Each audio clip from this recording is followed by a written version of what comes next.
శ్రీ మహాగణాధిపతయే నమ. ఐం మహాసరస్వత్యే నమ. శ్రీ లలితాంబికాదేవి నమ.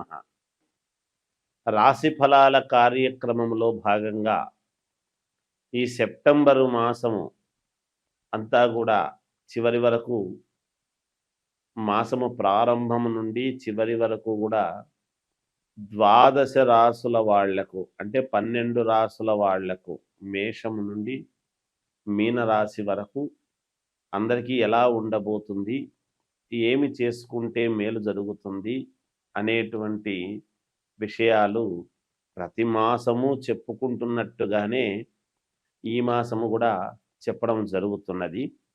అయితే ఈ మాసంలో 1వ తేదీ నుండి చివరి వరకు అన్నప్పుడు మధ్యలో వినాయక చవితి పండుగ వస్తూ ఉన్నది. అలాగే ఏ రాశి వాళ్ళు వినాయక చవితి పండుగ రోజు ఏమి చేసుకుంటే మీ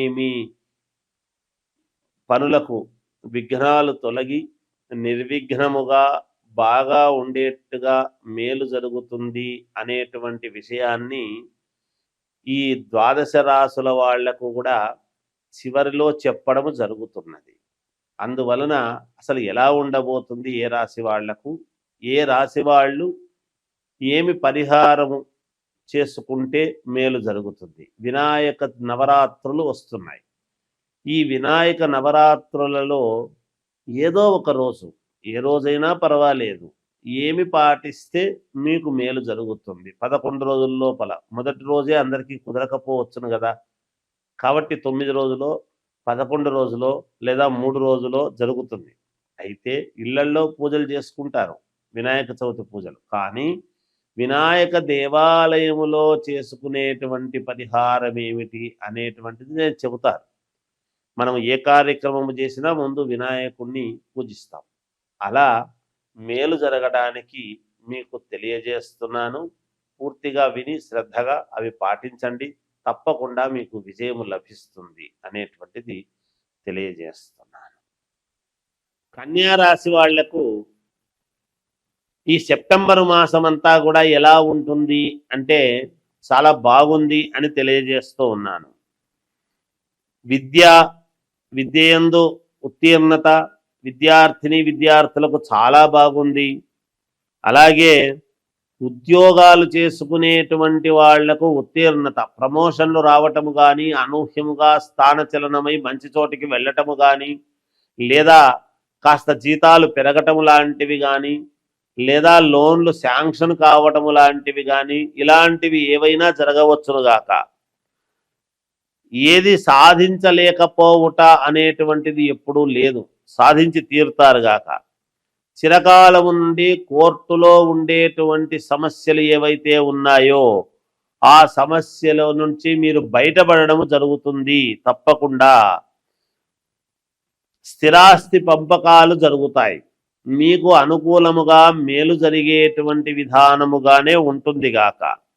వృత్తి వ్యాపారము చేసుకోవడానికి, ఇంకా దాన్ని బలపరుచుకొని చేసేటువంటి వ్యాపారం ఇప్పుడిప్పుడు ఒడిదుడుకులుగా జరుగుతూ ఉండేటువంటి దాన్ని పూర్తి స్థిరత్వము చేసి, నేను దీంట్లోనే స్థిరత్వము పొందాలి, ఇంకా వేరే నాకు గత్యంతరము లేదు అనుకొని దాన్ని విస్తృతి చేసుకునే విధముగా ఉంటుంది గాక. అలాగే ధనలాభము పొందుతారు. మీరు చేసేటువంటి వ్యాపారాల వలన మంచి ధనాదాయం ఉంటుంది గాక. రాజకీయ ప్రవేశం, అధికారుల యొక్క మన్ననలు, రాజకీయాల్లో ఉండేటువంటి వాళ్ళు అధికారుల మన్ననలు పొందుతారు. ఉన్నట్టుండి రాజకీయాల్లోకి పోతారు. మీ వాగ్దాటి బాగుంది, మీరు మాకు కావాలి అని వాళ్ళు స్వయముగా పిలుచుకునేటువంటి విధానముగా ఉంటుంది మిమ్మల్ని. తప్పకుండా మీకు ఈ మాసము ఏదో ఒక రకమైనటువంటి అనుకూలమైతే ఏర్పడుతుందనేటువంటిది దృఢముగా చెప్పగలను.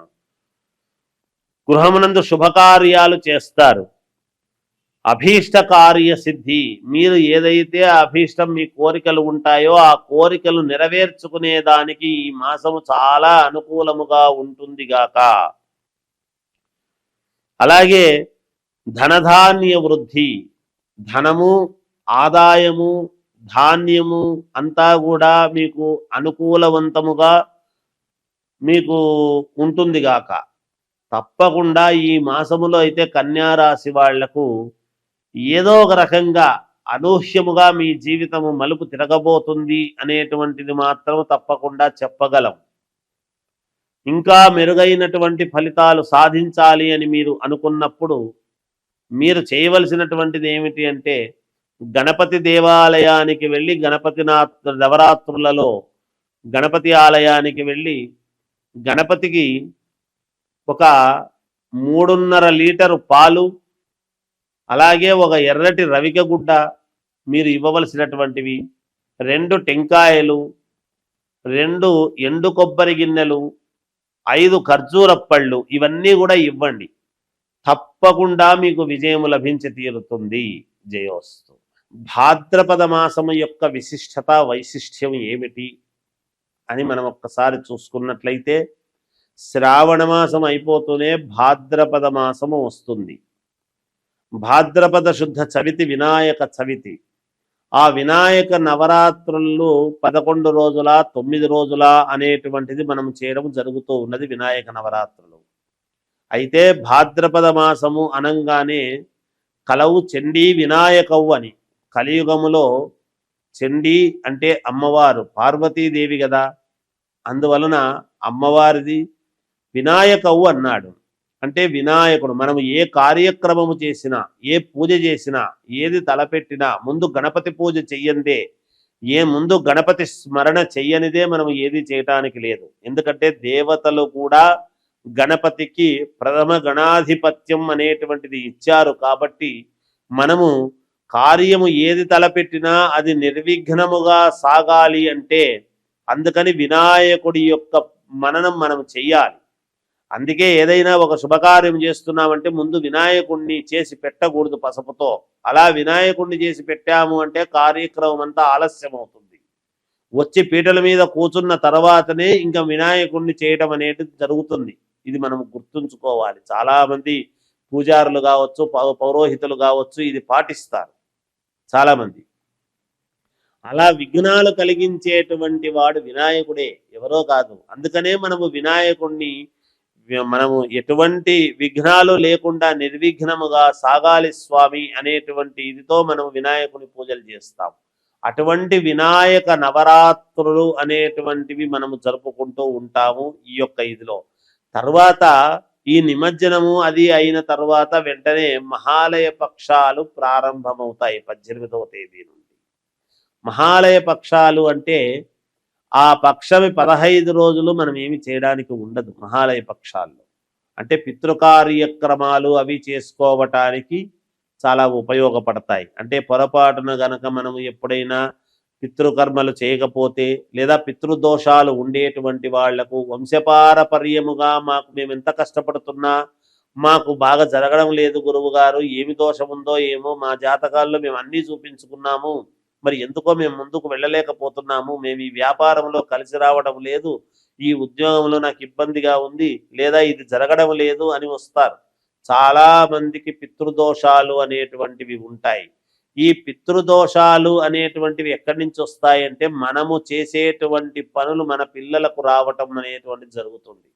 అందుకనే మనము పుణ్యము చేస్తే పుణ్యము పిల్లలకు వస్తుంది, మనం ఏదైనా ఇబ్బందులు చేస్తే ఇబ్బందులు పిల్లలకు వస్తాయి. అది గమనించాలి.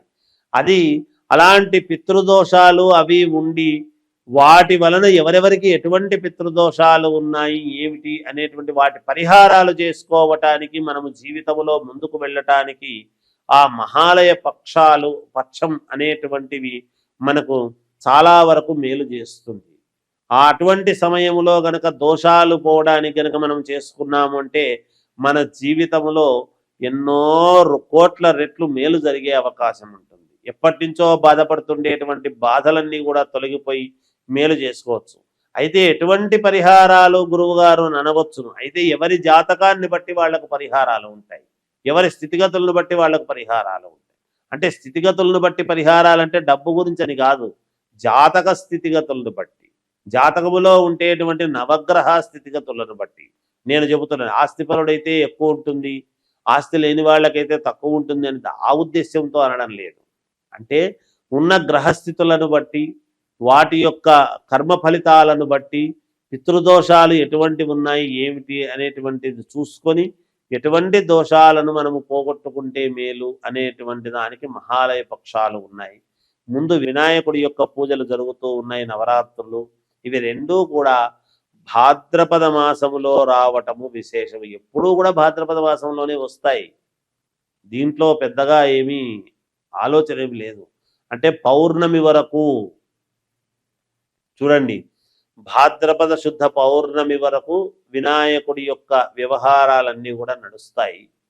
ఆ తర్వాత పౌర్ణమి తర్వాత నుంచి మహాలయ పక్షాలు మళ్ళీ అమావాస్య వరకు ఉంటాయి. ఆ తర్వాతనే మనకు ఏమిటి అంటే మళ్ళీ నవరాత్రులు, అమ్మవారి నవరాత్రులు. అందుకే నేను మొదట్లోనే కలవు చండీ వినాయకవు అన్నాను. అమ్మవారి నవరాత్రులు అంటే మొదట కొడుకువి నవరాత్రులు, తర్వాత తల్లికి నవరాత్రులు. వీళ్ళిద్దరికే నవరాత్రులు. పేరు ఏది పెట్టినా గుప్త నవరాత్రులని ఇవన్నీ కూడా తర్వాత మళ్ళీ మనం చెబుతాం మామూలుగా. అవి ఏవి పెట్టినా ప్రాధాన్యత ఏమిటి అంటే గణపతి నవరాత్రులు, ఈ దసరా శరన్నవరాత్రోత్సవాలకు అమ్మవారి నవరాత్రులు. అందుకే తల్లి కొడుకు, ఇంట్లో పెద్ద కొడుకు ప్రతి వాళ్లకు కూడా పెద్ద కొడుకు వినాయకుడితో సమానమే, చిన్న కొడుకు సుబ్రహ్మణ్య స్వామితో సమానమే. అదేమిటి గురువు గారు, ఒకవేళ 3-4 కొడుకులుంటే అని అనుకోవచ్చు. నేను మాట వరుసకే చెప్పాను పెద్ద కొడుకు వినాయకుడు లాంటి వాడు అని. ఎందుకంటే బరువు బాధ్యతలు వినాయకుడికి తెలిసినంతగా ఎవరికి తెలియదు.